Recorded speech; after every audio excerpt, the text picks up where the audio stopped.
share this stuff.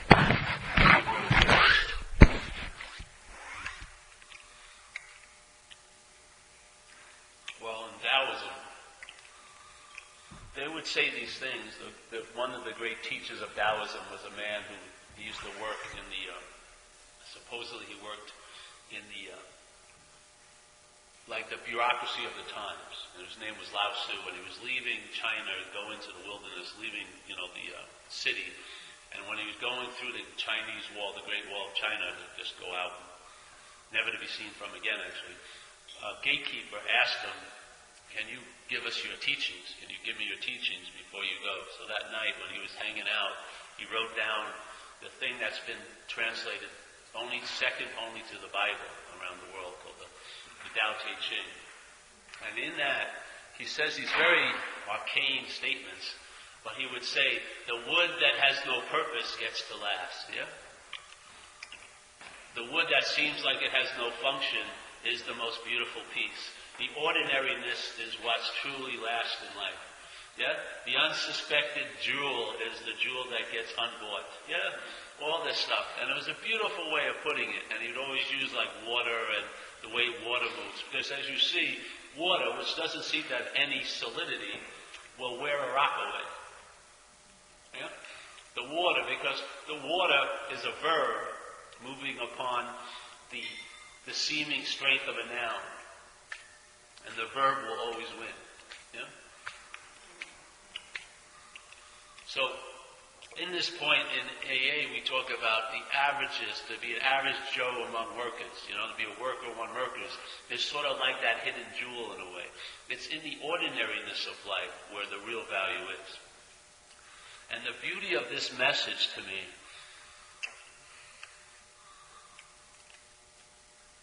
is that instead of living life as a noun, thinking you are Tom or Paul, and then having our life interpreted from that point of view, that it's happening to you, or you're happening to it, yes, life is happening to me, or for me, or as me, or by me, or you will see life is just happening, yeah?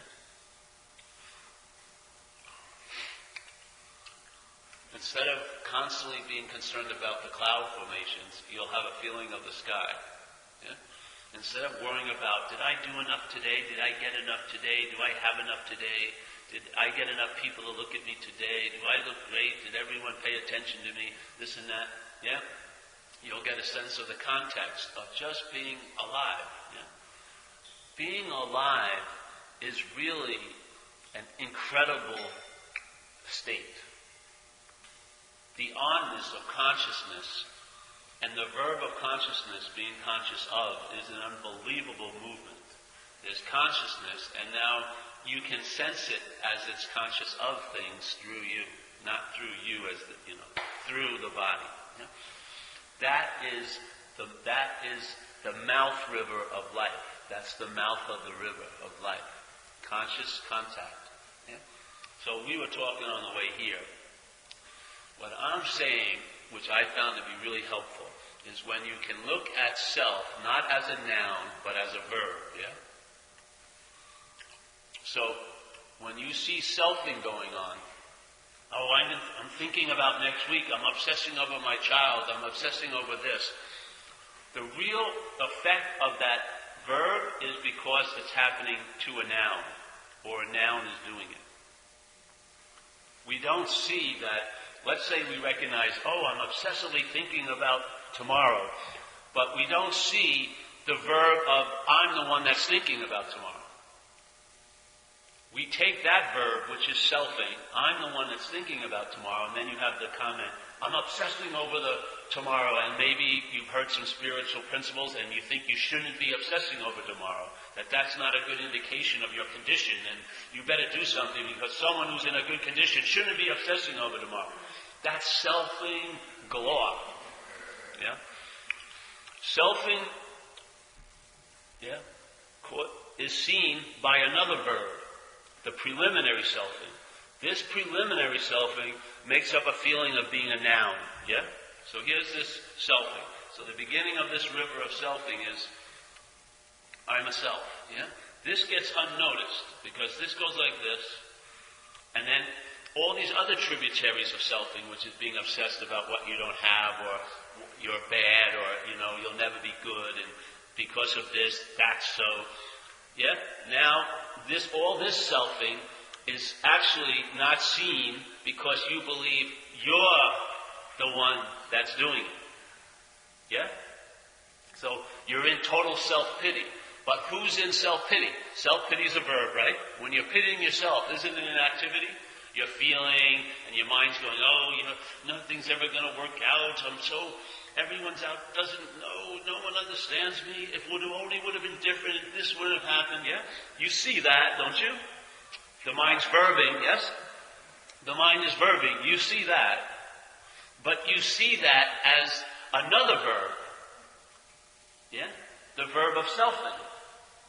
Yeah? This is a tributary of selfing. All the things you self about. But the original verb is the verb of I'm a self. Yes? You don't notice that often. And it's just like you notice when your mind's obsessing over something, you're not noticing the mind thinking it's a verb, a noun. You don't see that usually. Because if you did, you'd have freedom from it. Literally. Because the reason why you don't have freedom from it is you think it's you. Once you could see it as a verb, you have the possibility to be free of it because it has a direct hit that I'm not that. Because it's being done. The mind is doing it. Yeah? If you are so, you don't need to be done every day, do you? Maybe you do on certain levels. But yeah? If you are a solid, real, this, why does it have to be done every day?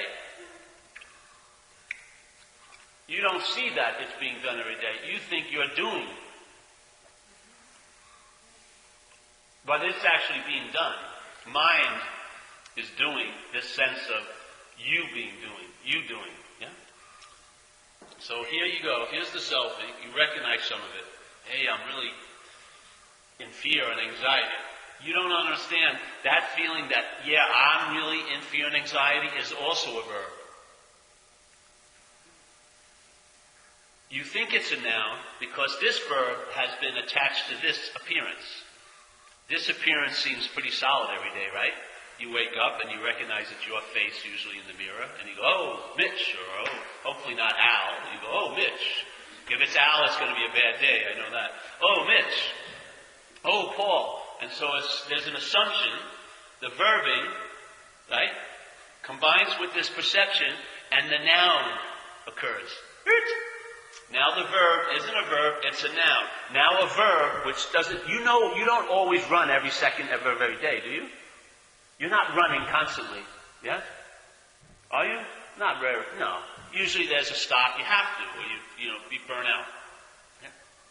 But, see, selfing doesn't go constantly, but the sense of being a self does. You see? The selfing would become exhausting. Selfing actually does become exhausting, but not when it has made up you. Yeah. Because now it can rest because its job is done. It's made up the idea of noun, and now it's just selfing, and never, never, never are you questioning that. All you're doing is questioning all the things you think it's doing. Yeah? You're very busy looking at that. Oh, Jesus, I should stop this, I should start doing more of this, but you're never questioning this. This is not you. It's a verb. Yes? Can you explain that noun stuff? I don't quite understand. This would make you, being identified with this would make you a noun. Yeah? When running occurs, don't you think it's you running? When let's say running occurs, like you're going to go on the sidewalk and you're going to run. Don't you think it's you running? That's the noun. Running occurs, but you think it's you running. You. This is the noun Mitch running. This is the noun Mitch flipping out. This is the noun Mitch worrying about money. This is the noun Mitch feeling self-pity. This is the noun Mitch thinking he shouldn't feel self-pity. Yeah? You're always thinking this is the noun, and then there's all these other verbs going on. This is a verb.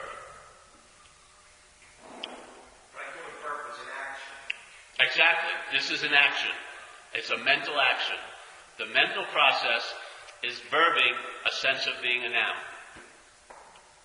The mental process in your head, sees this object, body, uses this to fortify its little plan, let's say, and it's going to present this life of being as there's a being called Mitch. That life's happening to, or Mitch is doing things. Yeah?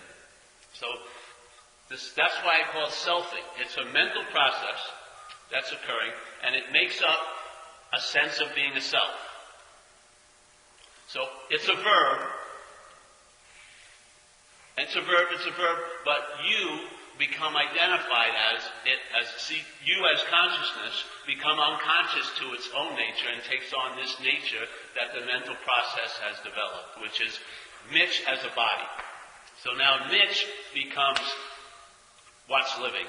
So I'm seeing, I'm feeling, I'm running, I'm doing, I'm in self-pity, I'm doing that. You don't see that the idea of being in self-pity is a verb. There's no you that's in self-pity. If you don't see the you as a verb, then you'll be dealing with self-pity as a you. Yeah? That's selfing. That's the bondage to self. The bondage to self is claiming every mental process as you having it. The bondage to self is claiming every mental process as you having the mental process. The you having the mental process is a verb from the mental process. It's not true. That's why there's relief. Yeah? If it's a noun, then the best you can do is work on your self-pity, because it's going to be your self-pity, your feeling of inadequacy, because it's going to be your, as a noun, inadequacy, on all your guilt and shame for what you did or didn't do. And you're going to be busy working on all those things to get what? Relief for you. Yes? From that. But you have to see the biggest from that is you. What you really want to get relief from is not all from that, but from the original from that, which is you. And you is not a noun, it's a verb. Your mind is presenting this life as Mitch. Mitch is having a life. Yeah? Mitch is the noun, and now Mitch has a life. That's how it's presenting it. And this Mitch being the center of the universe is too much for Mitch. It's way too much attention for a mental process to handle. Way too much consciousness to be conscious of. Yeah? To be conscious of you as a you all day drives you crazy. Doesn't it? You want relief from it. You'll watch porno, drink, you'll eat a lot of cookies, something, just to get what? You're not getting relief from your conditions. There's nothing happening a lot of times. When you're eating a pint of Haagen-Dazs, there's nothing really happening. You're in your little secure, gated community, and you got your 800 channels, or your Netflix and everything, and you're sitting there gobbling down like 2 pints. I mean, there's obviously, you're reacting to something that's actually not there. And so what I'm saying is, all of those what's not happenings are not there. The original not there is you. You're the original not there that seems to be there. And that, it's seeming to be there is driving you crazy here. Isn't it? I'm saying, for years people have been trying to get relief for it as a noun. I'm saying, let's get relief from it by seeing it as a verb. Obviously, getting relief for it hasn't worked, has it? We're still looking to get relief for it. Can you use another terminology like that noun and verb stuff? All right.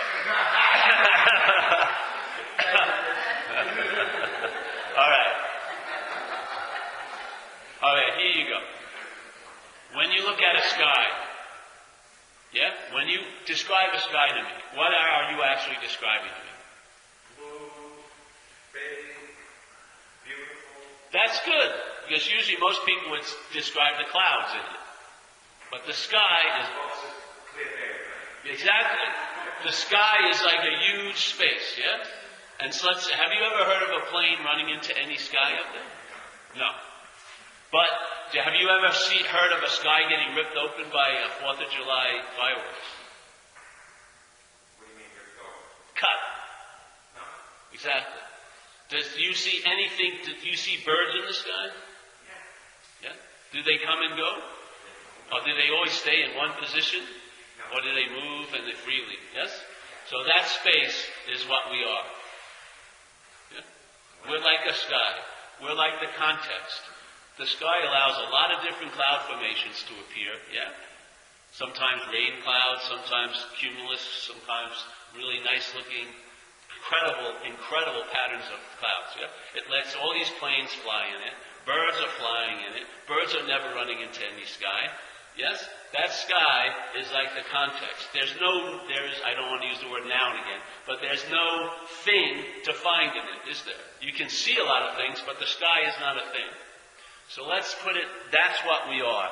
We're the consciousness, yeah? And the consciousness is like a sky. And then all these things appear in it. Yeah? Just like birds and clouds and planes. Well, all these chairs and bodies and everything like that are appearing in the sky. So Jesus would say in a way, with this paraphrasing it, so we're seemingly in the clouds, but we're not of the clouds. We're of the sky. Yeah? We're seemingly in a body, but we're not of the body. So we're seemingly in Mitch, or what we call Mitch, but we're not of that. Yeah? So that would be more like the verb and the noun, in a way. So the sky is the context. Well, let's say a fish. The fish is in water, but I guarantee you the fish doesn't know it's wet. It has no experience of being wet.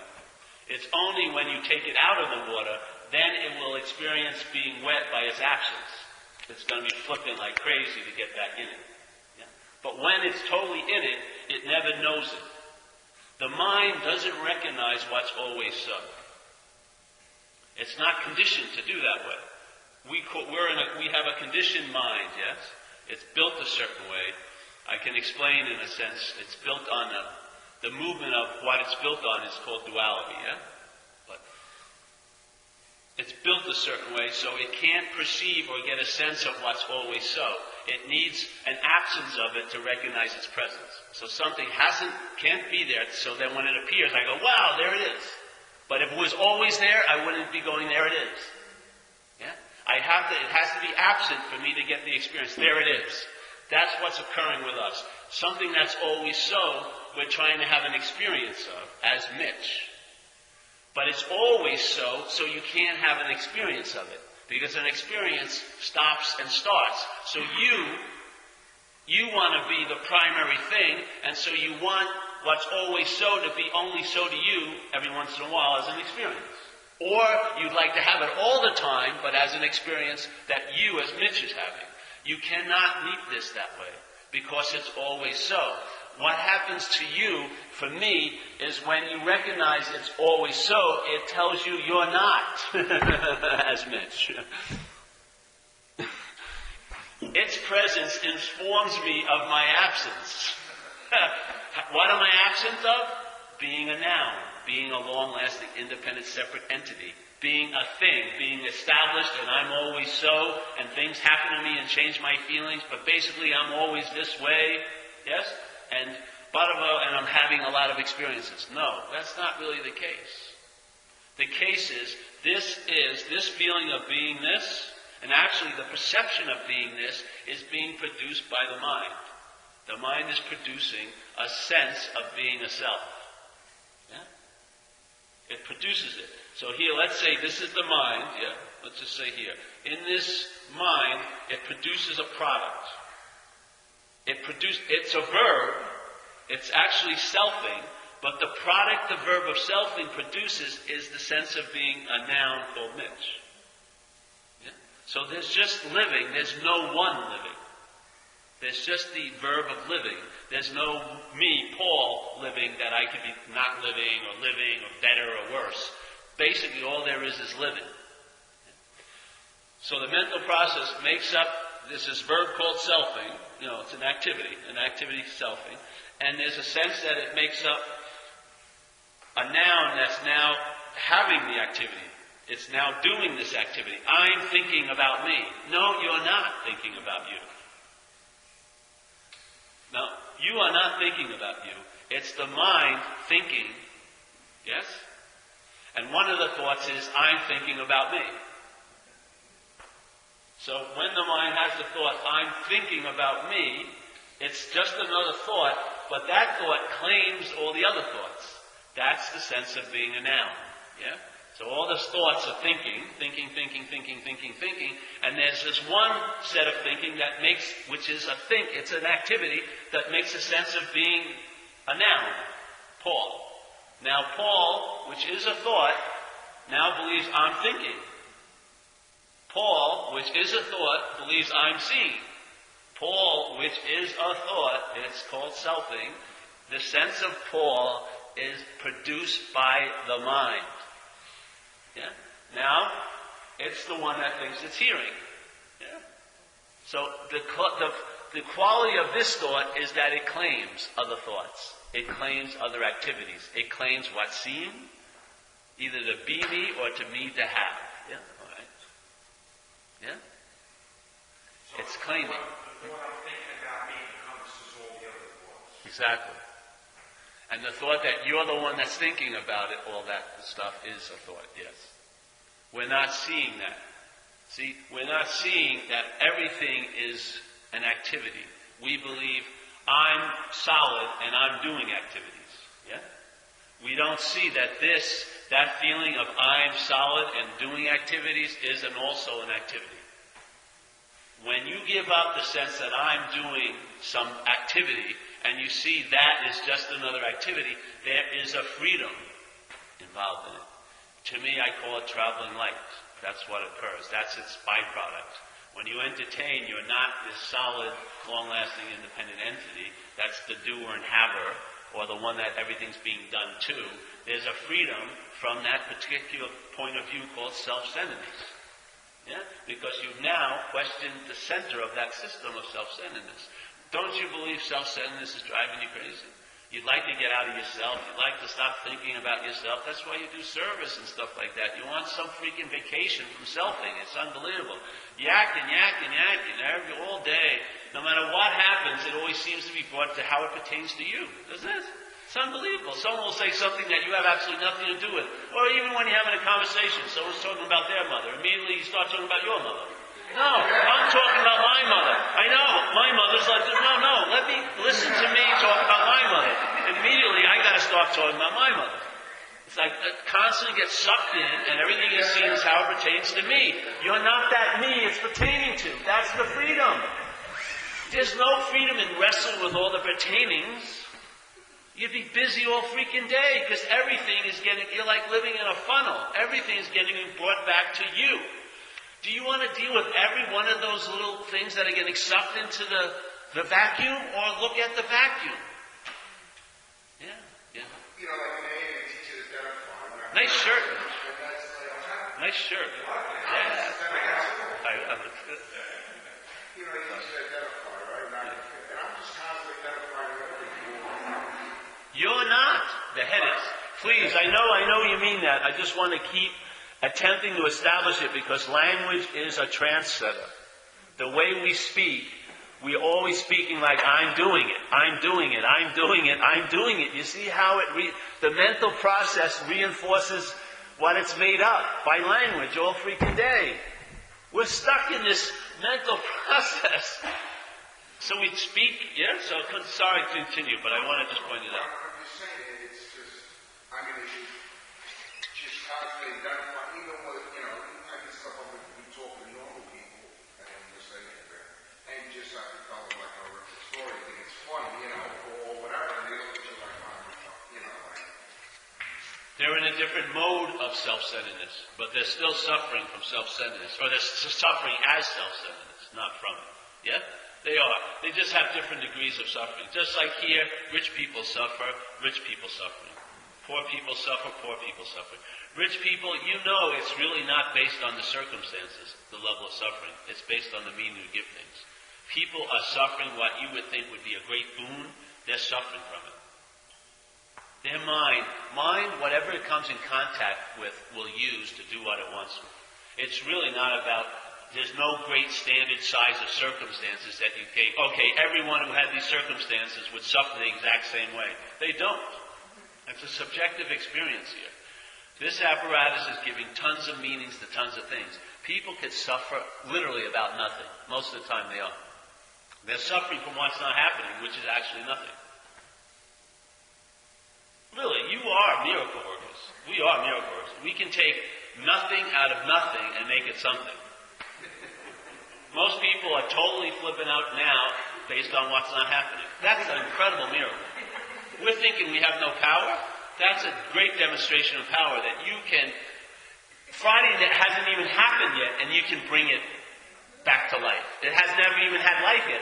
You're not next Friday. You can bring next Friday to this Sunday and crap all over the Sunday with next Friday. It's mind-boggling, isn't it? Seriously, isn't Sunday enough to deal with? I mean, Jesus.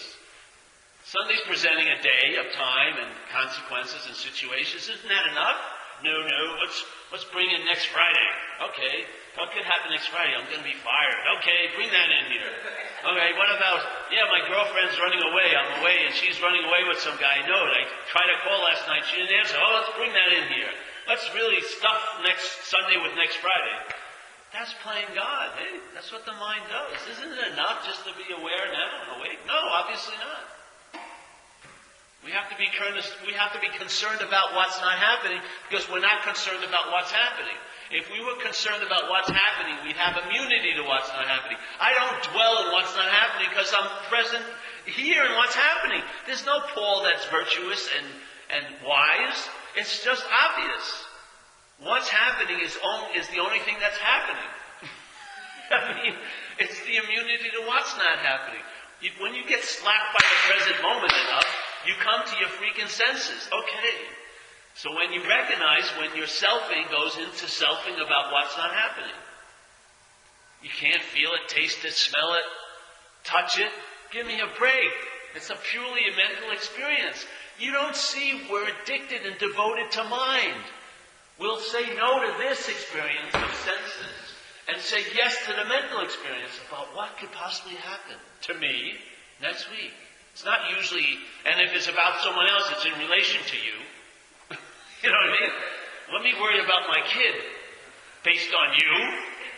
What are they thinking of me while they're out there going crazy? What does that mean? What does that make me a bad parent? It's insane. But it seems normal, doesn't it? Why does it seem normal? Because a verb has been mistaken. I hate to use it, but I like that. The verb has been mistaken as a noun.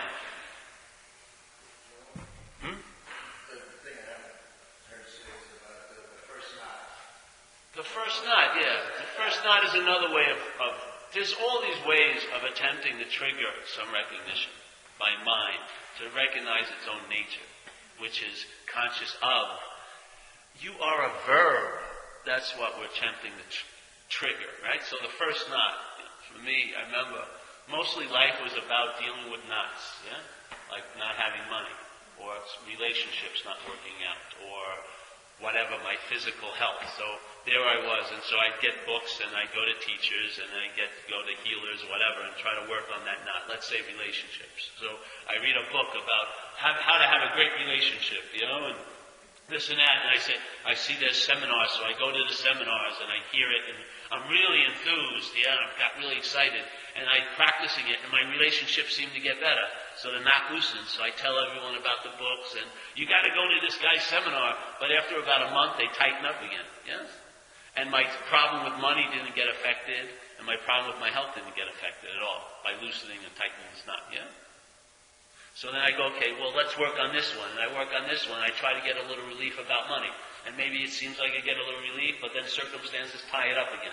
What I found is I went down the row of knots, not literally, obviously, went down the row of knots, and I came to one knot, which I would say is the first knot for me. And that was the knot of being identified as self.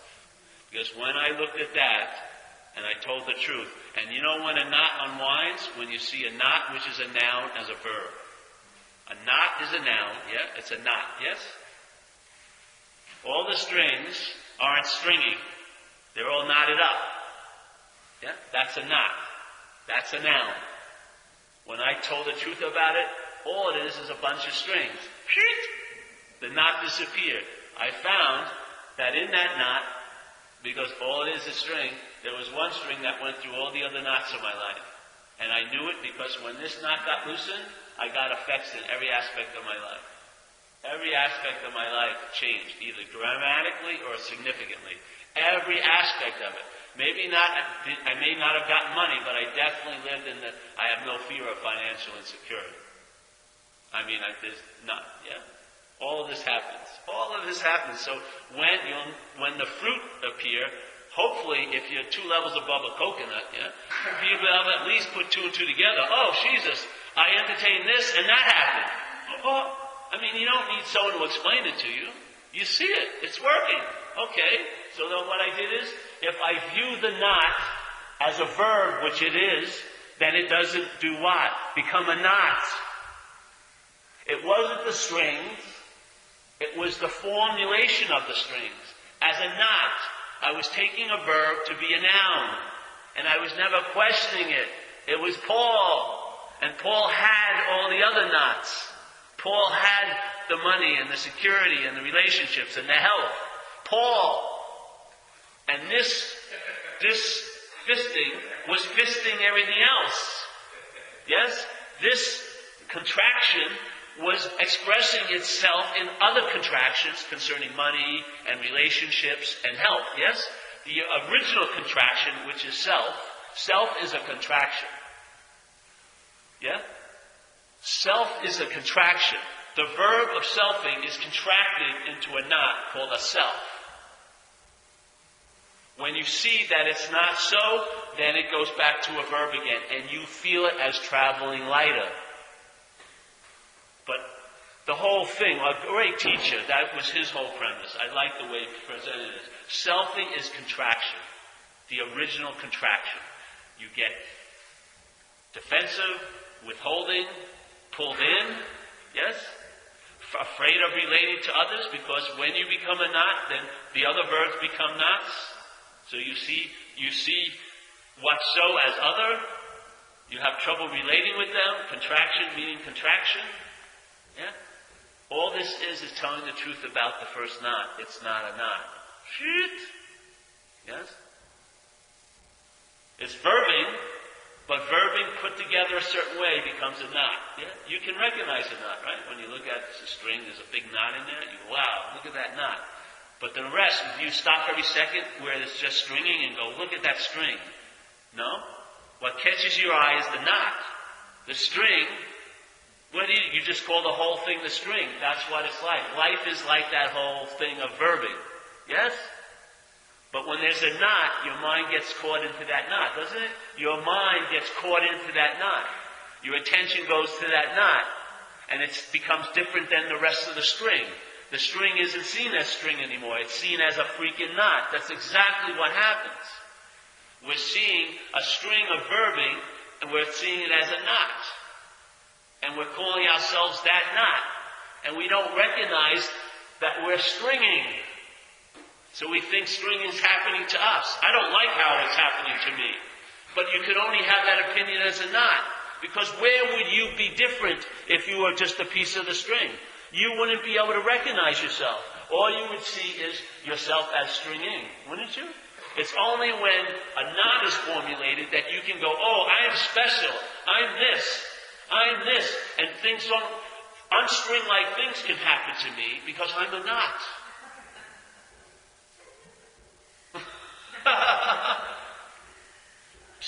Loosen up, what are you? A string. You're a verb, I hate to say it, but you're moving, you're living, you're being. That's what being means to me. B-E-I-N-G. It's not a being, it's being. Being implies what? A verb, doesn't it? It's an activity. Life is being here. How is life being? To me, it's being conscious of itself as others. It's being conscious of consciousness, like we were speaking of here. Here's the space, yeah? Like let's say here's the sky. So we put this in here. Now it has this Has some space been moved out? Okay, let's put the space that this taking, let's put it in the closet. All right? That's the space. You can have some light guys like me. It's not that heavy. All right, put the space in the closet. Take the space out of here. Let's put another pillow in here, put chairs in here. Does it take move the space? Do you actually believe that there is no space where this chair is? Wow, it's fast. I don't think that. That's pretty fast. Yeah. It's the chair. Right? That was pretty fast. When you catch it, it's like a magic trick. This is the chair. We can apply some more space. This is a chair. Right? This is a chair. No recognizing space. There's a chair. Where's that? What's that? What's that? Space. Now, why is there space now? Because space has been given name and form. This is now called a chair. And this chair replaces space. This chair becomes more important than this. But if I move it, what was this in? This was in space. So I could fill this whole room and it wouldn't move any space out of it. I could put a wall and my head would say, I'm inside this space and then there's a space outside, but it's a made up. You know, it's a made up sense of separation. It's made up. Because the wall is space. It's not even occupying space. Because when I put it in here, well, let's say if I can occupy this space, it doesn't seem to have any opinion. Oh, don't occupy that space. I'm already here. There's a space that's very possessive of this space. Don't occupy this space. Don't change it out. There's just space allows everything to appear in it. Yeah? You could put 800 chairs in here if it had the space, or you could put no chairs in here. Yeah? It's very accommodating. So space is our true nature. Our mind is conditioned to see name and form. So when I see that space, it takes the form of a chair, and I name it that, yeah, which I learned. I learned to call that a chair. If I was from another country, from the jungle in Africa, when I looked at that, I would not know what the fuck it was. I'd be looking at it like, can I climb up and get a banana with that, or something? Well, I could take that thing off and use it as a blow dart thing, whatever it was, you know. You'd be looking at it differently. What we're doing as an apparatus is we're giving name and form to space. All there is space. All there is sky. And we're giving name to form to pieces of sky, not pieces, but sky, and calling them clouds. We're calling them Kier. We're calling them Jeff. We're calling them this. And we're causing ourselves not to recognize the wholeness of the space. And we can recognize only the particulars of space called name and form. It's created a sort of ignorance to what we are, and we're suffering the conditions based on that ignorance. We've forgotten our nature, and we've taken ourselves to be name and form, and we're suffering the consequences of that. Name and form can have a huge story. Have you ever read a story about space? No, but they can write a book about a chair. But they don't write many books about space. I mean, space is like, nothing's happening, all right? How many pages can you write about that? But a chair, this chair could be sat on by, Einstein, or, wow, you know what I mean? I broke my neck falling off that chair and write a whole story about it. This is what the mind loves. It can make up stories out of name and form. But the whole medium of all stories is space. And obviously, use a story. So where must you come from? Space. What must you be appearing in? Space. What must you be made of? Space. Yeah? What does that bring you as a form? A relaxation, because it's hard to be a name and form when you're space. It seems to be. Space likes to be space, Not accommodate. Really, when you close your eyes, do you see yourself? Do you think you're behind your cheekbone? Really? I stop here. this is Paul, and then there's whatever, this thing we call space, and there's Mitch over there. Come on, give me a break. It would like, if you took me and moved me over here, I'm that space, and this space also. You know what I mean? Yeah. Like, I'm appearing as space in this form, but I'm space. Come on. Oh, I stopped right here. That's what used to blow me out when they said the kingdom of heaven is within you. And I'd look at my body and I'd go, Jesus, they don't even have any parking in my kingdom of heaven. You know what I mean? Because I was taking the you as being the body. The you is the space, you are. Yeah? The kingdom of heaven is within you. Everything is within this space. Because it's totally accommodating. How can you ever move out of space? Wherever you are, there seems to be space, isn't it? Let me get to the end of space, all right here. Okay. Space here, there's no space here. Oh, man, I feel pretty good.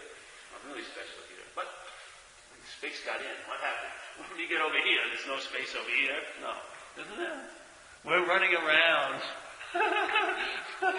We're like in a vast ocean thinking we're dry. It's mind-boggling.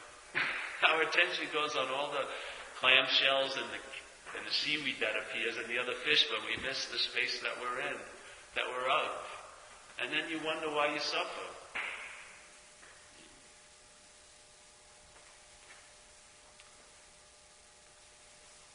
Maybe you won't suffer so much like if a bird maybe got its wings clipped right when it was born, then maybe it would never know it could fly. Maybe that would make it seem to be more bearable, not to fulfill the nature. But to take a bird that can fly and maybe put it in a small cage, I would imagine that bird would feel like less burden because its whole nature is to fly. I would say our whole nature is to be expansive. Our whole nature is to be seeing, not seeing from such a small little tripod and thinking this is the only view and I'm wanting to be right about it. I would see, we're the seeing. We're all of the space. Where can you have a particular point of view in space? You'd have to take a form to do so. And doesn't that form cause you wanting to be right? And for you to be right, don't you have to make others wrong? And how enjoyable is that? You get to be special, but then you get to be alone, even if you're with someone. Because you're special, you can't see the commonality between each other. They're just there to reflect your specialness. And when they run out of that purpose, you'll get rid of them and move to another one who will reflect your specialness. It's the vanity of name and form. It doesn't want to be nothing. It wants to be something special. And it will suffer quite a lot with the hopes that that will happen. It really will. Obviously. Hasn't it? Yeah. Well, so I'm saying in recovery, this hasn't been entertained much, in my view. We've entertained a lot of things and even gotten to that obsession with self is the root of the problem. But obsession with self is still giving the self the title of a noun. And I haven't seen it's worked with a lot of practitioners of AA, nor in my own life when I looked at it from that point of view. When something occurred and I was invited to look this way, and I started to entertain it. And it's not something you have to do, it's just while you're seemingly doing, it's available because there's seeing going on. And then things were revealed, that first knot was seen to be just a string balled up. Yeah? And then what occurred was a freedom ensued from that unwinding of the knot. And it has been pretty good, for the traveling of it for like years now. In a lot of different circumstances and situations, so it's like an all-terrain vehicle for me. The message holds water pretty well, and it's something that you can truly rely on. Yeah, because it's like that space. It's always so. No matter what you fill it in, or no matter how much you don't see it, it's still there. Yeah? So it's always available at all times. with no requirement necessary to meet it. And that's a great assurance, yeah? Because I found the last frontier of revelation for me was the playing God of the selfing. And the extent of it blew my doors off. And that still continues to blow my doors off. The extent of the mind selfing, playing God, is unbelievable. Because it's actually telling you if you're close or far from your own nature. It's made your own nature a name and form out here called the truth or the authentic self or whatever. And then it's going to judge you and tell you how you're doing and inform you what to do and when to do it in your approach to that. And to me, that's playing God. The God-likeness of what's so is forgotten by trying to know God and trying to find God and trying to get God as this God. Yeah? That playing God is the absolute denial of Godness in you. And it's so masked so beautifully because you can be reading all these incredibly beautiful books and sitting with all these people, but all the while, maybe unbeknownst to you, your head is playing God up the wazoo. Even by making someone else a God, it's playing God. Yeah? Anointing someone else as someone who has it, and then someone who doesn't have it is playing God. Someone I should spend time with, no, not them. They they haven't been into India or whatever, some fucking, or they haven't captured a monk from Sri Lanka. It's the monk will do it for me. He's happy and doesn't have a shower. He's godlike, but I'm not godlike. So I've got to get him so I can become more godlike. Who's that? That's the selfing playing God. Literally. It doesn't matter. It's maybe a nice thing to bring a monk. It's not don't bring a monk or bring a monk. It really isn't. That has really no consequence. It has consequences here, but no consequence. And who is it that thinks it's bringing the monk? And who is it that thinks it's going to get something? Is it you? Because you will be fed by the presence of a monk, what you really are. Or is it what you're not that's trying to get an advantage by getting the monk? Get a monk or don't get a monk. I don't have no opinion. But watch what thinks. See the thinking and see what part of it becomes the thinker, or the haver of the monk, or the getter of the monk, or wants to get better, or wants to realize God, this and that. That's playing God. That's the activity of playing God. And in our book it says the how and why of it. We read it the other day. It's like one of the most important turning points in our program. When the word how and why is used, that's a pretty extensive statement. The how and why of it. What does it mean? The program. The how and why of the program. The how and why. How? How does it really happen? And why does it happen? Because why? How it happens is you stop playing God. Why does it happen, the program? Because you stop playing God. Why? So that God can appear to be God. Because it can't appear to be God when you're playing God. It can only appear to be a God of your own making, which is selfing. If you have a God of your own understanding and you're identified as self, that God is going to be weak. It's going to have a lot of defects of character. It's not going to be on call 24/7 because it's going to take the qualities that you have. Really.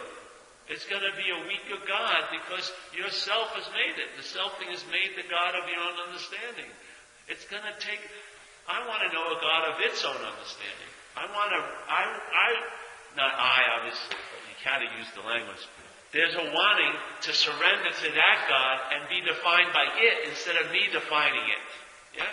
I want to be defined by that higher power. I don't want to define it. Because if I define it, I'm going to shortchange it. Just like we did in AA when you come in. I don't know if you did it here. They would say, write down all the things you want in your first year. And then a year later, look at them.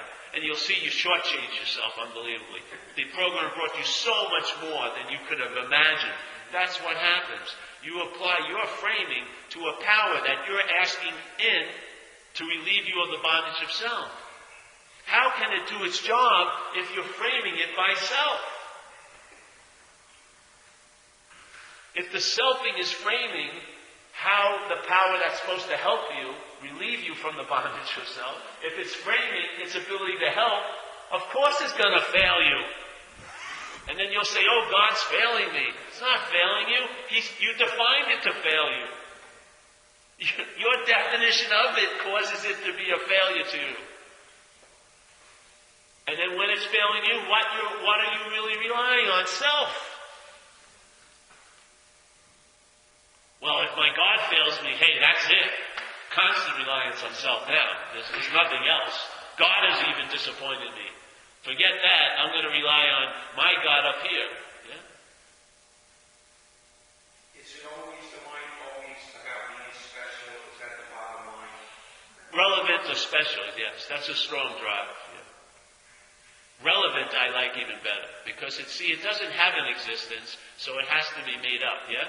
You are not a self. You don't have an inherent self-existence. It's made up. The mind is making up a feeling of being John. And then that feeling is comprised truly by old ideas and beliefs and conditionings that you picked up since you were a kid. And it's comprised like a composite drawing of you.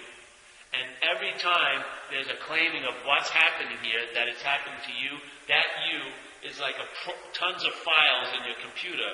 As soon as it's you that things are happening to, it downloads some of these files. So there's a file in there that Mitch is a loser, let's say.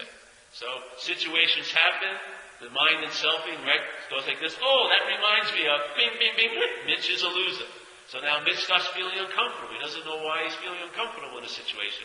Because that situation is inferring to his selfing that Mitch is a loser. Hey, these people, they're inferring that I'm a loser. Da, da, da. It's all, they may or may not be, but usually they're not. The mind's making it up. Yeah? Yeah? So the thing is a thought, but when mind is introduced to it. So let's say there's a thought, and I think I'm the thinker of it, or it's about me. That me is connected to a lot of files that you're not aware of the content. You're really not. Your head has some strange ideas about you. Way strange. Maybe like with me when I was young, my father got ill, right? And my father used to play baseball with me and everything like this. So when I was 6 years old, he got really ill. So he stopped playing with me like that. You know, and then he never took me to tryouts or anything. My mother had to take me to tryouts and stuff. And so my family sat down with me and people, and they talked to me, and they said, you know, your father got really ill, that's why he's not playing with you and this and that. And I heard probably everything they said, but to me, in self-centeredness, because everything has to pertain to me, I believe I must have done something for my father not to want to play with me. No matter what they said, no matter how many thousands of times they said, it's not about you, Paul, it was about me. Why? Because that's what self-centeredness' root is. It's always about you. Yeah? So there I was, so my whole, this incredible guilt, yeah, and that's caused me to have relationship dilemmas ever since, was based on me thinking I did something that caused my father, who was all wonderful, right, not to like me. How am I going to let anyone else like me if my father doesn't like me? You see? This is playing God. Playing God. Self-reliance, the verb of self-reliance can be seen as playing God. That's what it does. When you rely on self, you rely on self to do what? Play God. That's what it does, doesn't it? What else do you rely on? You don't rely on anything much. It tells you how the day is. It seems like its job description is to forecast what's going to happen, what it means, what you're like, what they're like, what this is like. It just sort of sounds like a God-like job description, doesn't it? So you've given it, by relying on it, the job-like job, the God-like job, and it's playing God. And now you're bitching about it's playing God. But you're still identified as it. You'd like it to stop. You want to stop some of the effects, but you want to be special and you want to be right. You can't have both. So you're trying to manage and control the debris that it creates, yeah, and to get the specialness and the being right and the relevance, yeah, selfing. You cherish it, like in Buddhism they call it. There's a cherishing of self. So the mind cherishes self because it made it, yeah.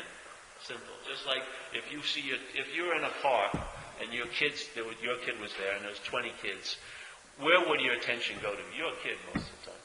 Yeah? It's not about, all my attention always goes to kids. Not really. It goes to your kid. You cherish that child. In a sense, biologically, it was made through you. What would you think the mental process would do? It made up this idea. It cherishes it. It likes what it's done. Keeps doing it all day. It's into it. It cherishes it. That's why it's difficult to give up, because you love it. Obviously, if we were, again, 2 levels above a coconut, if something was causing us such a dilemma, we would get rid of it, I would think. Yeah? If we were at least having a sober mind or a sound mind, we would see, hey, enough's enough. This thing is an incredible burden. I'm going to just drop it and bye-bye. Yeah? But why is it that doesn't happen? Because our minds can't entertain being free of it, because we're identified as it. Yeah? How can you... That's why people kill themselves, I'd imagine. They can't, they want to get rid of it, but getting rid of it means getting rid of them, really, because they're identified as it. So when they want to get rid of it to such an extreme that they decide to kill themselves, the way they think they can get rid of it is they have to get rid of them. Why? Because they're identified as it. They can't entertain being free of it. We're putting a new information in there. You can be free of this without killing yourself. That sounds like a good promo. You can be free of this without killing yourself. Hey, that's a step up. That was the last thing I could entertain. I got to kill myself. This thing's driving me crazy. Exactly. It's driving me crazy, but there is a solution. You're not that. Doesn't mean it stops, because it's a verb. The mind is going to do selfing. But the sense of being the noun is the delusion. Yeah? That's the delusion. That can be given up. Literally. So now you're doing it. You're entertaining it. Sometimes quickly, sometimes slowly. I'm sure not all the thoughts that happen to you now are seen as yours. That's a damn fucking quantum leap in travel. Yeah? Sometimes we say, not enough is changing. I'll tell you, 1 ounce of less of suffering a day, after a while, is a large amount of effect. Your mind will not note much your travel because it's against its agenda. It really won't. It will not recognize what's happening to you. It really won't. That's why it says in the program, you'll start having these spiritual changes, but you probably won't recognize it. Other people will see it before you. Why is that? Because your head has no interest in recognizing it. It sort of goes against its agenda of being you. It has to adapt a new program of a spiritual you, and that's what it does. Yeah? It says, okay, yes, all right, now I can recognize it because I'm having these experiences, you see? It gets thrown into a little turmoil, but it has an incredible ability to reboot and to reorganize. Even in an incredible, earth-shattering spiritual event, it will claim it and say, I had the experience. It does. I'm serious. It happened with me. I had this thing, I'll tell you, it was an interesting experience. I was in Bali. It could have been anywhere. It could have been Hoboken, but I was in Bali, this place in Indonesia. And I went to a waterfall with this woman and her kid. And we went there. I like waterfalls. They like waterfalls. We got this waterfall. It was really nice, a thin waterfall with a tree at the top. Beautiful. A nice pool to swim in. A little cold, but I went under it. And as I went under it, there was something. I felt something. And there was like a yes. Yeah? Something like, all right, whatever it is, let's go. Whatever. And something happened. I got displaced. Yeah. I don't know what occurred, but she saw it, which was nice to have a witness. My whole face, which is formulated by adultness right now, just turned back into a kid. Yeah, just like all the stress and tension, they dropped. And I just started laughing uncontrollably. And it was just joy-filled for for an hour or so. And I was just sitting under the water, and I moved over here, and I was sitting there, and just laughing, feeling love and everything. And everything was incredible, like plants and things.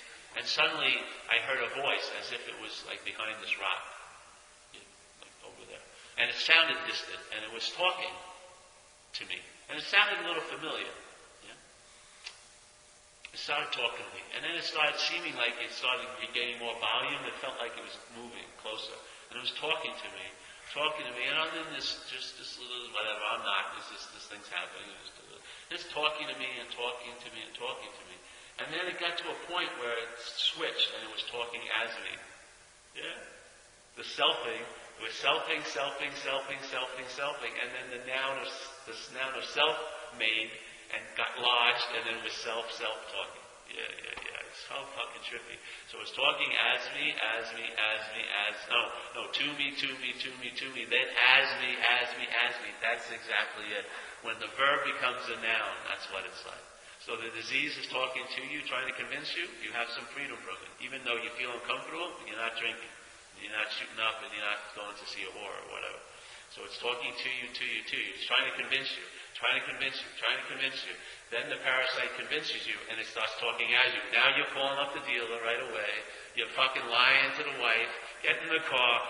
Got that weird mental excitement. Oh, I'm going to get my prize. You know what I mean? Like this, that. And you're running around and you're feeling that energy and your mind's loving it. Yeah. And the parasite is basically you now. Yeah? It's talking to you. Then it switches as soon as you buy it. As you. And then it makes a fucking mess. And then it talks, then it stops talking to you and you clean it up. Or you don't. Yeah. It's called being enslaved, kid. It can't persist constantly all the time. Yeah? So you have moments, and lots of moments, when there's a certain freedom from it. But you're so open to being taken over because you claim everything as yours. Yeah? So all of its thoughts that it's actually inserting in your head, you believe it's your thoughts. It's fucking crazy. We're attempting to expose it, so maybe by its exposure, you can see it, and then you won't be seeing from it. And if you're seeing it, you have a possibility not to be living from it. And therefore you won't have its effects in your life. You have to be living from it to have the severity of its effects. You can see it, yes? So right now you're in a transition period. Sometimes it'll get rough and sometimes it won't. So you need some external guardrails like GOD rails, which is the program. Keep you on the straight and narrow until the clarity gets stronger and stronger. But the way it is now will not continue to be that way. The recovery progresses also. Yeah? It's not going to be as crazy as it was because it won't. It cannot withstand that. It cannot withstand this light. And it is meeting a power greater than itself. It is. You are in contact with a power greater than yourself, like it or not. AA is like a magnifying glass. You have come under an umbrella of a power greater than yourself. And so if you stay there, you have an incredible ally, and then that ally will strengthen you. It's not meant you to become totally dependent on it. It brings you independence by your dependence on it. Yes? It brings you independence. In this parasite, dependence on the parasite brings you into slavery. But dependence on this, power greater than self, brings you independence. Yeah? You are independent. You are free when you depend on that. When you depend on self, you are definitely not free. You're on call as soon as it wants to go fuck up something. Thoughts, you immediately, you never even think. You immediately put on its uniform and rush out and fight its battles and get into its little, Jesus Christ. We're saying here, there's a court of light for every one of us. A court of light. A court of light. All the convictions, all the guilt, all the shame that self in its little appellate courts have convicted you of, yeah? You cannot appeal them in that court. You'll just be in that system forever and ever. But if you surrender and bring it up to a court of light, it will be annulled and voided. There is no one to be convicted. There is no one to be guilty. You are absolved. Literally, you are the one that's pinning yourself with guilt and shame. Your mind is. No life, no God, no space is doing that. Your mental process is doing that.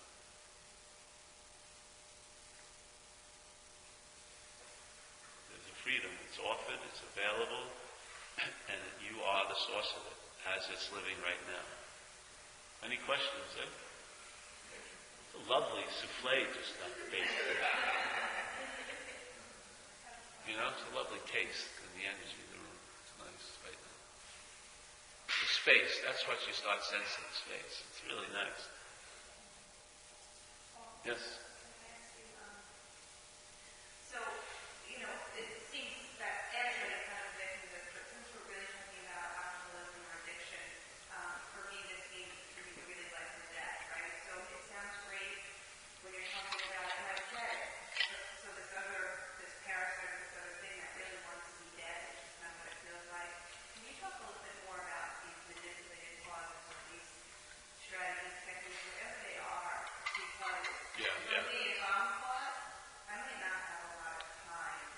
Yes, yes. So the manipulated pause to me is the serenity prayer. That's one of the ones they give us, yeah?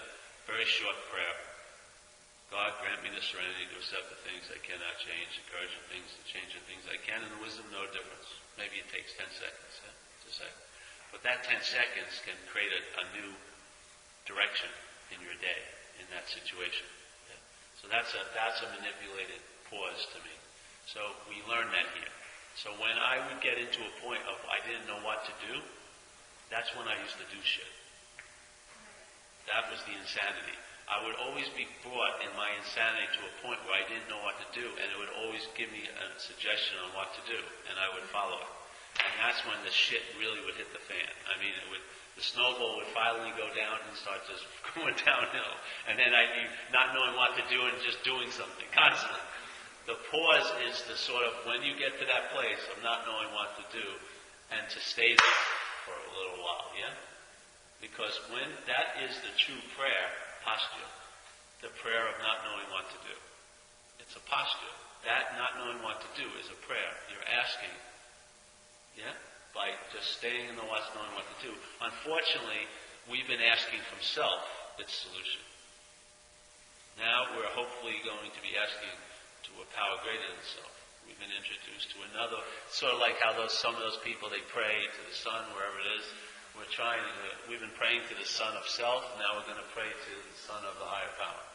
Yeah?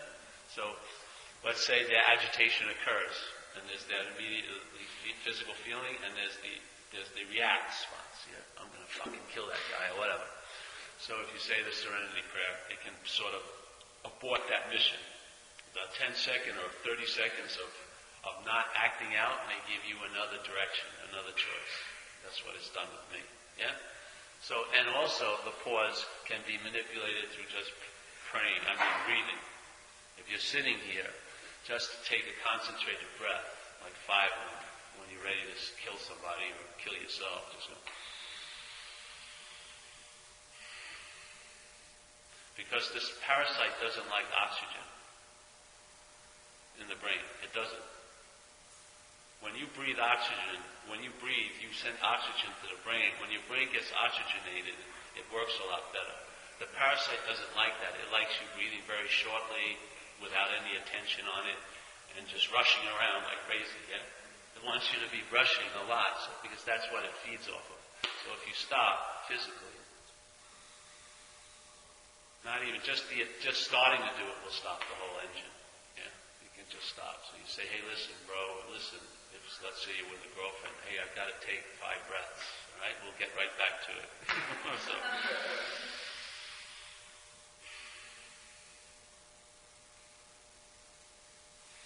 see, then anything can happen after that.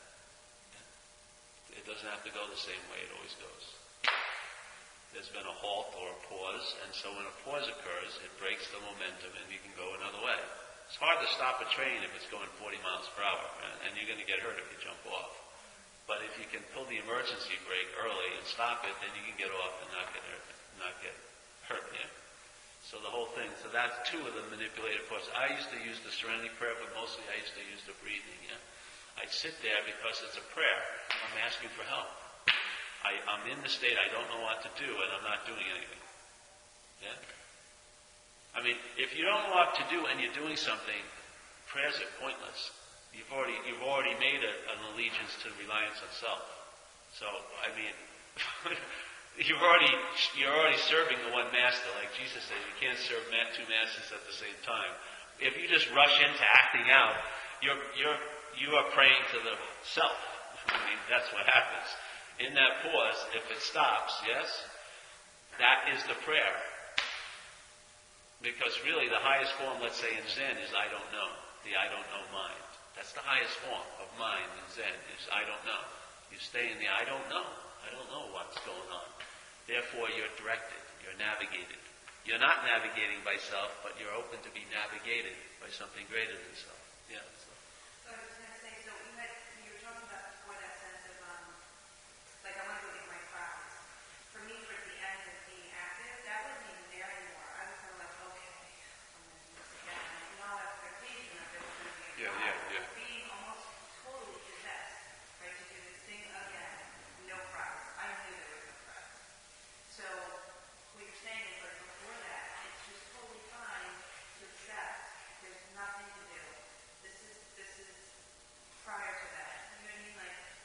Yeah, well, you're always going to be doing something. I'm just saying there's no doer. There's things to do. This needs maintenance. Yeah? The body and the brain. And the disease is in the mental process. The true solution to it is the spiritual condition, but sometimes you need to work on the mental process because it's infected with alcoholism. So there are things that you can learn and you can do, but there's no doer of it. That's what causes it to go well. See, once there's a doer of it, then whatever you're doing gets infected with all your old ideas. And so you think it's a really good thing you're doing, but it will turn out to be bad, like meditation. Seriously. You can take what everyone calls is good, but when it's infected with your ideas, meditation can be a vehicle for shit. I'm telling you. That's what the mind does. And it all gets contacted or injected by you being the doer. Yeah? That's why a thought is a thought until it's your thought. Once it's your thought, it's been injected with a lot of meaning from your memory, from all your conditioning. And that meaning is gonna have, it's like, there's the meaning, but it can't make an impact to your septic until it goes out and then it comes and hits you. Yeah? So the meaning gets projected into the thought, you open up the thought by you seeing it, and then it seems like the thought's driving you crazy. But it's you! It's the selfing going, and that's how it keeps you up, because you don't see it. See, in the Course in Miracles, they made an incredible statement. Because they said all perception, so let's say I'm perceiving that chair, the perception seems like there's a chair, a real solid chair out there that I'm seeing, yes? It seems like that's how we look at things. We believe it's out there and I'm seeing it. The Course in Miracles said everything is projection and then perception. So the mind is projecting this world and then you are perceiving it as if it's real and solid. But your mind's dreaming the world through you. Yeah?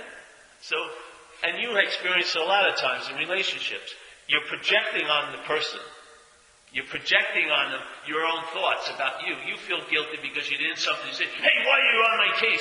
But it's you that really feels guilty. But your mind projects it onto them and you go, hey, you're really getting on my case. But they're not getting on your case, really. You are on your case. Yeah? So projection comes prior to perception. The way most people live here is perception occurs first. Yeah? But where, in that view, they're saying projection. In other words, they're saying mind is the total cause of everything. Mind is making up the body, making up everything. And it's projecting, and then because we become identified as this, we see the illusion as if it's real. So we're thinking this is real, and I'm perceiving it, and I'm perceiving that, and I'm perceiving you, and you're solid and separate and over there. But they said that's a trick of perception. It's truly projection by mind. Yeah? You want to look into some spiritual presentations. It's pretty wild. You are really the source. You are the dreamer of the dream. The dream is happening through this apparatus. You're not the dreamer of it. The dream is being projected by this apparatus, and a world is being seen by you as if it's solid and real. They say this is a dream. Have you ever heard of that in some spiritual groups? That the world is a dream. The world is not real. That's what they're implying. It's being projected from your mind, from the mind. And then we're running around as an object, a dreamed object, thinking we're the one that everything is real. See, for you to if you're in a dream, and there's a tiger in the dream, you're going to have a fear of that tiger. Yeah? Because it's going to be real to you. But if you wake up and you realize it was a dream tiger, do you have fear of it anymore? No. It's very difficult to wake up to the dream tiger as a dream object. Be identified as this, you are identified as a dream object. The dream is going to seem as real to be to you. When you wake up and I'm not that, that's when you start seeing things as a dream. And they lose their effect. You can't, everything else is therapy and trying to get an advantage as a dream object to have less effect by the dream. The greatest way to neuter the dream is to realize it's a dream. And how you do that is that this is a dream. Bing! Yeah. What's looking through you is the subject, the universal subject.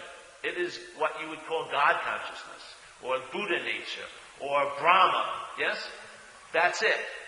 It's going through the body, and it's seeing a world of its own dreaming, and it's playing a role as as an object in this dream. But it's quite aware that it's a dream. Let some of that awareness into the dream and you'll travel lighter as what? A dream object. Yeah. If not, you'll try to disassociate from the dream. This is how we make it seem less real. We disassociate, we tell stories about it, we minimize it. All of these are the mental's bad attempts to get relief from the dream being real. Instead of the recognition, I'm not the dream object, then real relief happens. Real relief that lasts. Not manipulated or controlled, but lasts. Yeah. How did you do when you were a kid? When I was a kid, things happened that seemed so real, they flipped me out. Like my mother and my grandmother and my father died the same year when I was 9 years old. That overwhelmed me. My little apparatus, it was just way overboard. Because I had a real sense of love for especially my grandmother, and I had no concept that people died, like it would end. I had no idea. I was a little kid. And I was just loving my grandmother. And then one day there was no grandmother to be loving. And it was like, I flipped out, literally. This whole apparatus just flipped out. So what I did was, my head, to deal with this, it tried to make everything unreal. I started reading fantasy and science fiction, and I just started to try to get out of myself constantly. And then I got introduced to drugs and alcohol, and that worked somewhat. I got out of myself. And I was trying to make all these seemingly real things unreal, these feelings of loss and not knowing what's going on here and everything like that. So I tried to make them unreal. This was my mind solution. Make everything unreal. Yeah? Then I finally come into AA, and I took a different tack. I finally in my life let them be as real as they wanted to be. I felt how bad, how I felt, for losing this and this and that and that, this and that, and everything like that. And I admitted that I'm overwhelmed all the time, that I cannot manage life. That's my solution. It is not to learn how to manage life better. My solution is rooted in that I can't deal with life. I admit that. I just cannot handle this place. It's just way overboard. Seriously. Way, way overboard. That's where my solution comes from.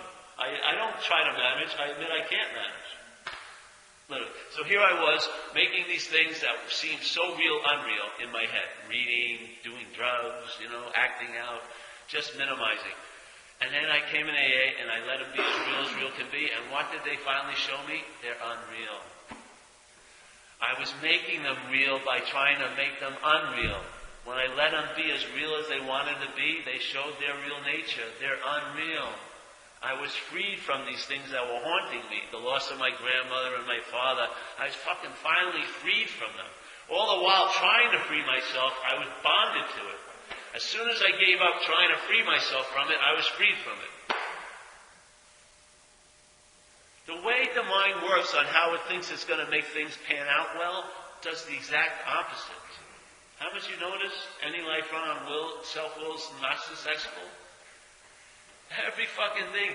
My major ways I behaved were all wrong when I came in AA. Everything, every one of my major strategies did not work. Avoiding at all costs. I mean, if I hurt my arm, I would just look this way all day.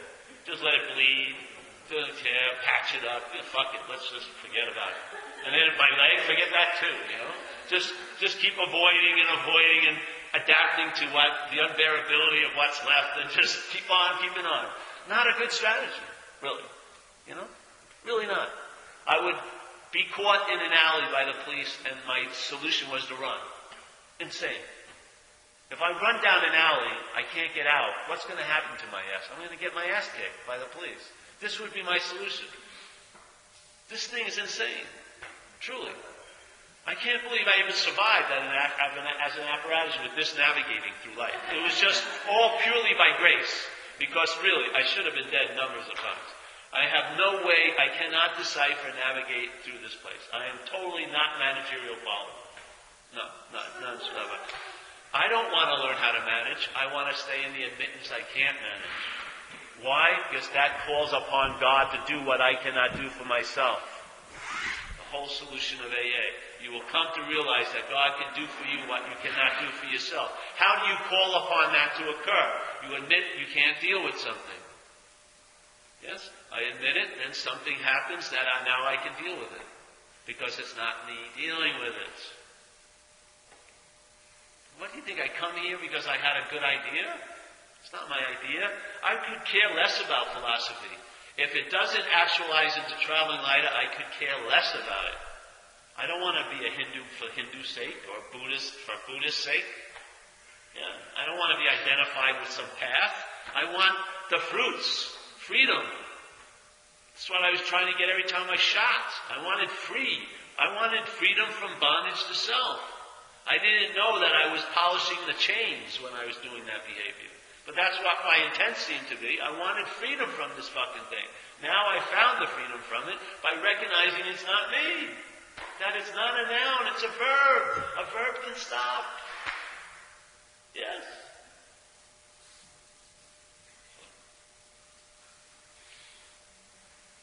I'm so enthusiastic about it. It's been like, I don't know how many years now. I constantly have tons of enthusiasm. Because it fucking works.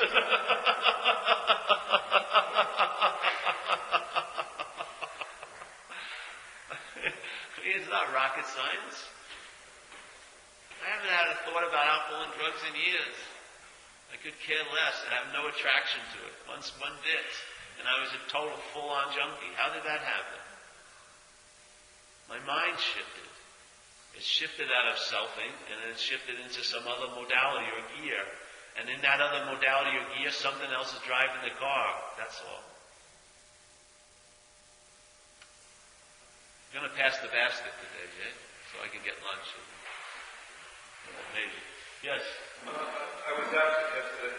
I know. We missed your presence. And I missed the balloon theory. Oh, yeah. You want the balloon theory? Can you give me a little synopsis? Yes. I'll give you another synopsis of the balloon theory. Everyone hear the balloon? Did you hear the balloon yesterday? Mitch, you got to sit down and hear the balloon. You'll like this. This is a good thing. So in AA, when I used to describe like resentments, I mean the fear inventory and resentment inventory and stuff, I wanted to present something where the person's head could entertain that resentments and fears aren't coming from outside of you. Yeah? They're not coming from outside of you. There is nothing called a resentment or a fear that's coming looking for you. Yeah? That it's actually produced by your head. So here you go. In this little example, the balloon is going to represent self. A balloon. Yeah? And there's me, self. And obsession with self is going to be represented by air. Yeah? The act of being obsessed with self.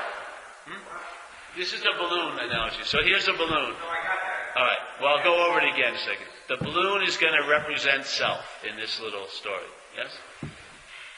And excessive concern with, here's self and obsession with self. So there's the self, you, and then the obsession with self. The balloon is going to be representing the self, and its obsession with self is air. Yes? The act of air. The act of being filled up or let out. Yeah? That out. So here's the balloon. Now it doesn't have much air in it, so the skin of it is thick. Oh, and also it has an agenda.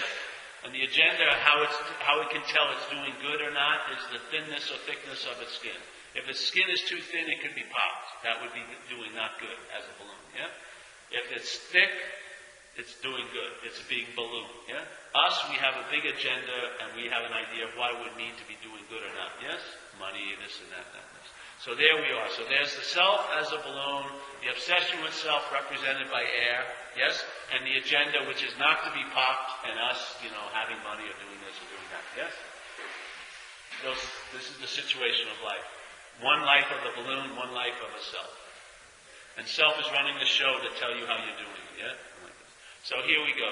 The balloon is fine, then it gets obsessed with itself, which is air, right? So now the balloon starts getting filled up. As the balloon gets filled up, what happens to it? The skin gets thinner. Yeah? So it hits a certain point where it's getting pretty big and the skin's getting pretty thin. What occurs? Self-centeredness arises and goes, Jesus, if the skin gets any thinner, I'm going to get popped. Yeah? So now the balloon, which was fine a little while ago, is living in anxiety. About what? That it could be popped. Yeah? Based on its perception of its condition. Hey, my skin's thin. Which means I can be popped. Yeah? It doesn't realize its activity of being involved with itself is what's causing the skin to be thin. Its obsession with self is blowing the balloon up. It doesn't get that. but it gets that the skins could get really thin, and if it gets thin, I could be popped. Okay? So now it's an anxiety. It's an underlying sense of anxiety, which most of us are in. So here we are in the anxiety. So now it's getting even thinner. It's more concerned about itself, so it's trying to control the situation, not knowing that it's actually pumping more air into it. So now it's getting really thin. So now the self-centeredness is extremely agitated. Yeah? It's very anxious. And now it looks around its environment at what could pop it. Yeah? Now it doesn't matter if the thing could pop it or not. It just has to believe it could. Yeah? So I look at that light and I go, wow, if I touch that light, I'm going to blow up. So I got to stay away from that light. That light's a threat to me. Then it looks at, let's say, someone smoking a lit cigarette. It says, if I hit that lit cigarette, boom, there I go. So it doesn't want to go there. Then it sees like a sharp angle on a chair, and it goes, if I touch that chair, pow!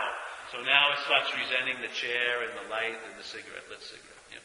So now, what does it do? It thinks more about the situation, because it's relying on self. Now the balloon is getting rather big, and it's very, very, very thin. And now the anxiety is extreme, and it's worried about anything that it could touch. Yeah? If I touch the wall, I could be popped. Yeah? If I hit that thing, I could be popped. Maybe even the space can pop me. Yeah? So now it's having a lot of resentments. It's in what we call a lot of fear. And now, instead of just seeing the lit cigarette, it's resenting Winston Salem, who made the cigarette, and all carpenters who made that thing, and General Electric for the electricity in that light bulb and everything. And now it's getting incredibly insane. Yeah? This is what it's like to have untreated alcoholism. Our identification as self, by the obsession, is getting enlarged more and more and more, and we're ready to blow. And we're in a lot of anxiety about how we're going to do and how we're not going to do. And we're resenting the hell out of a lot of things because we perceive them to be threats for us getting what we want, or maybe causing us to lose what we have. Yes? Now what I'm saying here, if you took out some of that air in the balloon, and the balloon went like this, started shrinking in size. While it shrank in size, the skin would get thicker, yeah? When the skin got thicker, the balloon, if it was conscious, which it is, could recognize that, and then its anxiety about being popped would diminish, yeah? Because its skin is thick. And if its anxiety about being popped diminishes, then its perception of threat would also diminish. So it wouldn't see so many resentments because it wouldn't see those things as threats. Because why? Its skin is pretty good, thick. That's exactly what happens. So most people believe resentments and fears are being brought to them by something outside, but they're actually giving it all the meaning it has, based on the level of obsession with self they're in. As you know, when you get really obsessed with self, everything seemingly goes crazy. Yeah? It's sort of, maybe there was 4 or 5 resentments in the week, and now you have 50 of them. Yeah? Just like if you want to go to let's say you want to get somewhere at a certain time. Maybe you're just driving down the street, everything seems cool, but then when you want to get somewhere, when you have an intention, then you start seeing obstacles, don't you? Hey, that lady's driving too slow. Why are those kids walking across the street so slow? So everything, just what was ever happening, now is perceived to be an obstacle to you getting somewhere. So most of us are living like we're getting somewhere every fucking day. And we're looking and we're seeing almost a lot of things as obstacles, but we're giving them the meaning they have. They're not, I'm not saying they're obstacles or not obstacles, but we're giving them the meaning of being an obstacle at that moment. Yeah? Totally resentful. Anger is like a giant meal for the parasite. It loves anger. Parasite it likes to eat energy, different energies than you think. Yeah? It's not wild about happy, joy, and freedom. It likes being right and drama and blaming others. Yes? It likes it. It does. Watch it. You see it, man. So, most people really believe something's brought them the resentment. This is living on a consequential level, really. This is living like in the hallway of shit and fans. You're just going to be running the gauntlet every day. I know those motherfuckers are still going. It's really a very weak position to be living by, because you have to pray for others to change a lot. Yeah, because it seems like they're doing it to you. Yeah, if they would only change, everything would be great for me. It's a lie. Yeah, So this idea, so we're saying, okay, so really the resentments and fears that I seem to have every day are really based on the condition, my spiritual condition. If I'm, like, say, that picture of the balloon, if my skin, if I'm really obsessed with myself, which means I'm really full of myself, then my skin's going to be thin. I'm going to be much more apt to be anxious and have resentments. If that gets a little more smaller and gets thicker, I'm more apt to be traveling lighter. It's all based on the level of identification and obsession. Yeah? That's the beauty. In other words, in a sense, it's in your own hands how you're going to travel. I got a question. Yeah. Yes. You know, since I've been listening to you for a long time, I notice very clearly the selfing with others. Yeah. Yes. But with myself, I always notice it after Yes. Yeah. I'm selfing. Yep. That will change. Just the beginning, yeah. Because if you can see it in them, you'll be able to see it in you. It's just that you have more invested in you. Not to see it, that's all. So you don't have it invested in not seeing it in them, so you see it. Well, I notice it But when you start entertaining it's not you and you keep doing it, you'll lose that interest in protecting it from you. You'll see it. Why do I always notice it after I'm Well, because right now it's in time and it's in slow time. Your response is not quick enough yet. It's the apparatus because you're invested in not seeing that and you're not invested in not seeing it in others. So you're seeing it in others, you're having that sense of seeing the selfing, and that will be applied to you, just like it's being applied to their self. As soon as the you, the self of the you that you seem to be, will be seen as a they. When you see Mitch as truly Al, you'll see it like you see others. Is it like when you're drinking, the other people look drunk than you are, right? Yes, yes. Same. Same projection. It's a projection. So very easily, we've been seeing selfing for a long time in others. Because people would come over in your house and you know when you're getting dumped on you. They gap and it's like, fuck it, it's so uncomfortable. And you just say, you'll do anything to get out of there. But you've been dumped on for years and years and years, taking it to be so, It's only because it's about you in this case, and it's about them in that case. When it's about them, you can see it very clearly. When it's about you, not, because that's the act of identification. Selfing is not difficult to see. It's the act of identification that causes it to be difficult to see. When you believe it's about you, it causes you to be blind to seeing it as a verb. When you see it's someone else, you see it as a verb. And you go, I don't like that.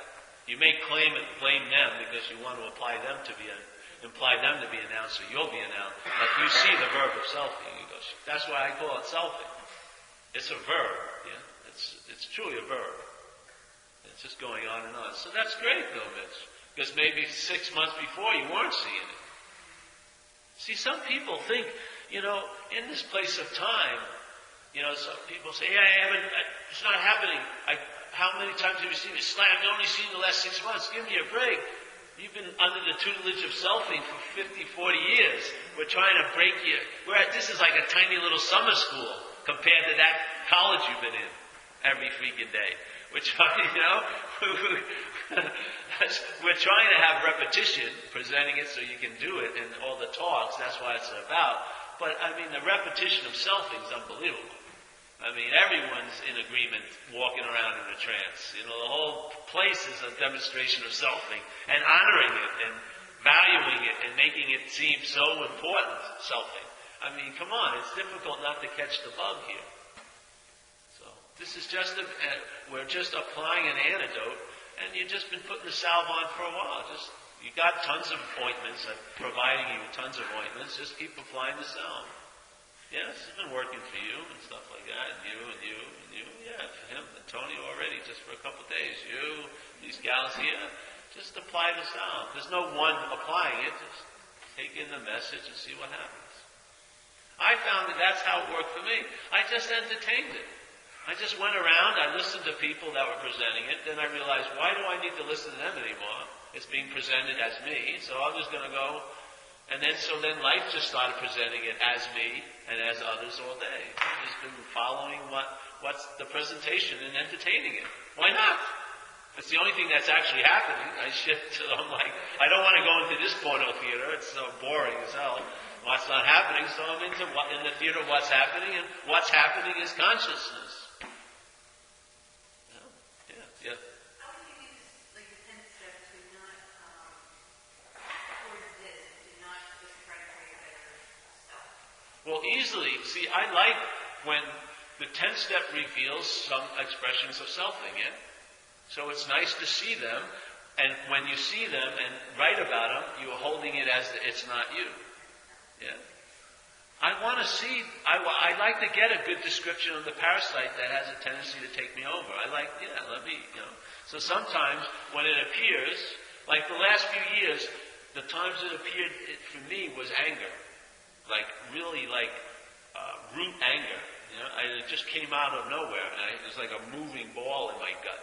And someone was talking to me, and I got really angry on the phone. I was like, geez, I want to rip this person's head off, whatever.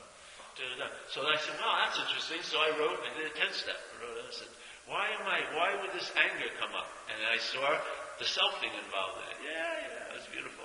And I had a lady who was 22 years I lived with, and I shared it with her, and did the whole thing, and made the amends. There was amends. I made an amend to that. It was done in the cleanup was done in half an hour. But the information was really nice, because I saw the aspect of selfing again.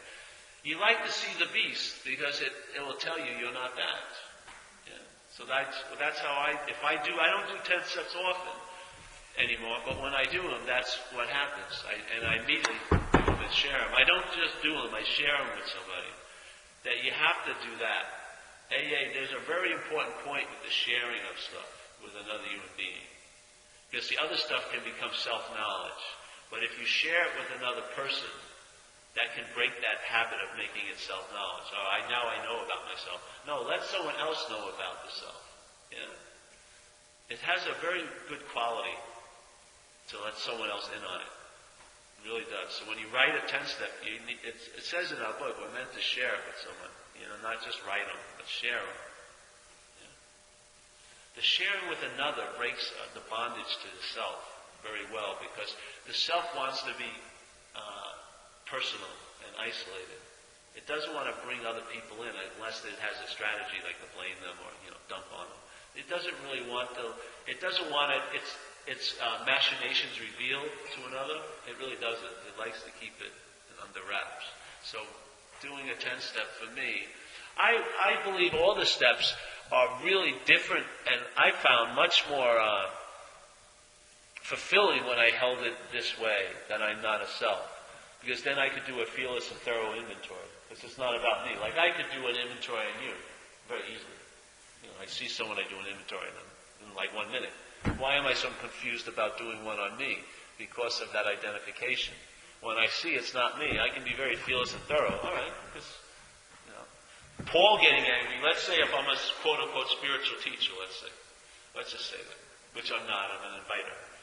But let's say if I have an old idea of what a spiritual teacher should be or shouldn't be, and then anger came up, that would go against my concept of what a spiritual teacher should look like. So maybe I wouldn't look at that anger and get any information from it. Myself would claim it and go, I got to hide that. No, you can't be angry, because that means I don't think any teacher who's a real teacher gets angry.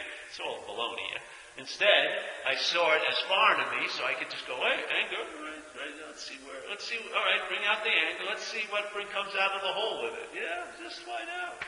More gets revealed. And the more you see the self revealed, you'll get a sense it's not you. Yeah. Well, I wish I could notice it when it's happening instead of noticing. Exactly, but at least it's starting to, and watch what will happen. You'll have some samples where it will happen before, and so you'll get your wish. It just may not happen when you want it, but don't worry. The process has been started. Yes? This recovery is progressive also, remember. Recovery is progressive, just like, the disease of alcohol is progressive. Recovery is progressive. If you entertain something that's true, there'll be seemingly more to entertain. Why? Because it's true. So you're onto something. At least from my own experience with it, I feel great confidence in the validity of this invitation. Great confidence. I have great faith in what's being offered. Yeah? Now, just at least see, before you say, I wish I could have it before it happens, say, hey, maybe be grateful for that I even have it half of it, because that's a beginning. I didn't even have it before. I just went to the next episode of selfing. I never even saw. And a lot of times when you have an episode of selfing, let's say, and the remorse and guilt you feel you have, that's part of the episode of selfing. That is not you having remorse and guilt about an episode of selfing. That's an episode of selfing. You know what I mean? People sometimes think, something happens to them, and then that's the selfing, and now they're having remorse and guilt, and that's really authentic. No, that's selfing. You don't sometimes know the comprehension of a process. We constantly keep putting ourselves, the process is over and I have the process. No, that idea of thinking the process over and you have it is part of the process. Drinking and then having guilt and remorse are the same thing. They're not two different things. They're the same event. When you drink and do this, then there's remorse and guilt. There's not a you that arises and goes, I have remorse and guilt. That's part of the selfing. That's why you don't see the string as a string. You think there's knots that are having bits of string, and then not and having bits of string. It's not the case. All is a process. Yes. So if you're selfing and you do something and you see you have made amends, is there any regret? Like what you've done? No, there's no regret because I didn't do it. I didn't do it, but it had an effect here. Yeah? What happened had an effect. I make the amends for that, but I don't have any regret because I didn't do it. For me to regret or get into a regret, maybe regret comes up, but there's no me that has regret. If a me came up that had regret, that would be selfing. I am much quicker making amends now than I ever was. Because I have no problem with it. This place is sloppy here. No one comes out of here clean. Nobody has an action figure. Nobody. Yeah? So sometimes, something I do, I wasn't, I stepped on people's toes, hurt them seemingly. So when that comes up and they tell me about it, hey, to me, an amend is an intention not to do that again. Yeah? That's all. So I entertain that intention. I don't know what it is. It's much quicker to live this way. Someone points out something to me, and if it hits that there's truth in it, there's an entertaining of it. And then I go, thank you for that. Like this whole event today with the schedule, it hit me. I'm not going to do this again. I don't need 6 hours to present what I present, and I'm not going to present probably ever a 12-step thing, because I'd rather other people that do a much better job with it. This is what I have to offer, is a way of traveling while doing or not doing the 12 steps. That's what I have to offer. That's what's got me. Yeah? That's my seat assignment. So I moved to another seat thinking something, because I have a great fondness for AA and everything, but it's not appropriate for me. I'm not really going to be good at it. Because I don't want to go into nuts and bolts all the time. Because the nuts and bolts are important on a level, and then there's to me what's truly important is the quality of a string in the knots. Yes. The quality of the verb in the noun. If I can see a noun as a verb, I have freedom from that. The whole realm of being a noun. I'm a bad person is a noun. I'm a loser is a noun. I'm a bad parent is a noun. I'm worthless is a noun. I hurt people is a noun. There's hurting people. That's a verb. I can clean that up very easily. Yeah? Okay? I make an intention not to hurt people. All right, there you go. But I'm a person who hurts people. No, that stays. That becomes a knot. That has a very difficult time because you got to go, when you have a knot and it's really, really a thing, you get one string and then you got to find, it's like, it's very difficult to find how to loosen it, yeah? But if it's just a string and then you recognize when it seems to knot up, I'm not that, it's much easier to deal with mistakes because they're in a big string of living. There's not, I'm the mistake. No, no, no, no, no. No, no, no, no. You're not that important. Mistakes happen. Deeds are done. Events occur. But there's no individual doer thereof. Do you have any way of knowing you're not going to repeat it? Is there some? No, I don't. It's just intention. But I never did it. Yeah, no, I'm. But in my experience traveling, it's worked that way. It's amazing when people have brought up something to me and the attention goes on it and there's some truth to it, it gets incorporated. You say, oh, okay. It's like in my household. Sometimes, I find out what those people like and don't like, and then I fit myself around those circumstances as a member of the house. Yeah? I have my own little way so that there's no disturbance. Everything goes smoother. Do I need to do it or not do it? No, it's just what works. It accommodates them if I go this way, and what's the big deal? Who cares, really? Oh, I want to be right where the salt shaker is. No, have it wherever you want. It doesn't matter to me. You know what I mean? You want the parking space? Fine. It's okay. I don't care. Hey, can you put out the garbage? Sure. What's the big deal? Yeah. Yeah, it's sort of nice and smooth. So you learn. People say, hey, Paul, whatever. You're doing that. Then it gets presented, I sit with it, and then I don't find any value in it, I don't take it to heart. It's not me, it's just something checks things out. Yeah, it's sort of cool.